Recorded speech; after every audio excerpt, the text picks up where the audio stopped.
Dear friends, let us love one another, for love comes from God. Everyone who loves has been born of God and knows God. Whoever does not love does not know God, because God is love. So where do we find this scripture in the New Testament? Well, it's from 1 John chapter 4, verses 7 to 8. Now, this scripture shows that love is divine and originates from God, not the world, and that those who love truly belong to his kingdom. So by way of context, before this passage, John warns against false prophets who deny that Jesus is the Son of God. In fact, in verses 7 to 12, he establishes that true faith is not just theological, but also practical. It must produce love. So that being said, let's now look at the scripture in a bit more detail. Dear friends, let us love one another. So here we are instructed simply to love one another, for love comes from God. So love is described here as originating not from the world, but from the divine and God himself. Everyone who loves has been born of God and knows God. So the predisposition to love and serve others is the primary proof of spiritual alignment with God. Not following religious rules, it's about your heart posture. Whoever does not love does not know God. So the opposite also applies to those who do not love.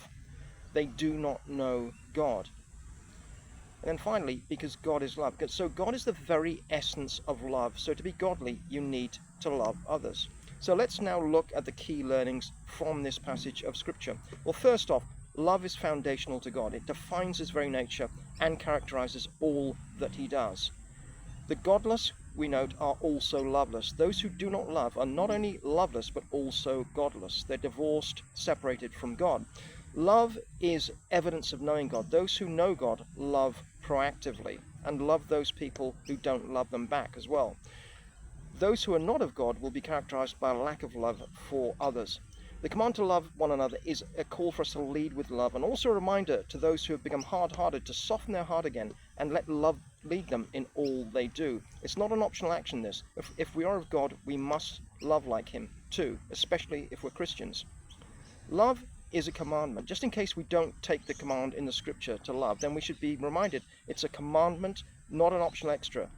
But it should be central to how we interact with others. Remember, at the final judgment, a key determinant in deciding where you go to spend eternity is the quality of your heart and how you love and help others, particularly those less fortunate than yourself. So this scripture is above all a test to separate true believers from false ones. Love is not just a commandment, it's a test of authentic spiritual alignment with God himself. So please love others.